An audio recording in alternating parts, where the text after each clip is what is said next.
उत्तर प्रदेश के एक छोटे से गांव भैरवपुर में हर रात अजीब घटनाएं होने लगी थीं।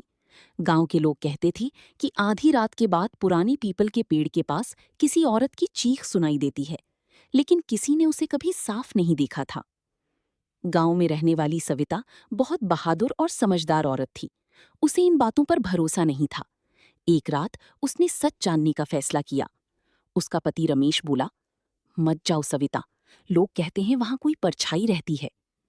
लेकिन सविता नहीं मानी।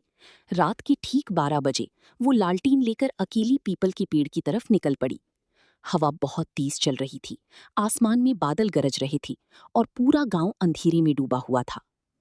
जैसे ही वो पेड़ के पास पहुंची, अचानक उसकी लालटीन बुझ गई। सविता ने डरते हुए पीछे मुड़कर देखा, लेकिन वहां कोई नहीं था। तभी उसे किसी औरत की धीमी आवाज सुनाई दी, मुझे बचा लो। सविता आवाज के पीछे पीछे पुराने खंडहर की तरफ बढ़ने लगी। हर कदम के साथ आवाज और साफ होती जा रही थी। अचानक जमीन हिलने लगी। खंडहर के बीचों बीच एक पुराना कुआं था, जिसे वर्षों पहले बंद कर दिया गया था। सविता जैसे ही उसके पास पहुंची, कुएं के अंदर से तेज रोशनी निकली और अगले ही पल सविता चीख मारकर गायब हो गई। अगली सुबह गांव वाले उसे खोजने निकले। उन्हें सिर्फ उसकी टूटी हुई लालटीन मिली। पूरा गांव डर गया। 3 दिन बाद गांव की बुजुर्ग ने एक पुराना राज बताया।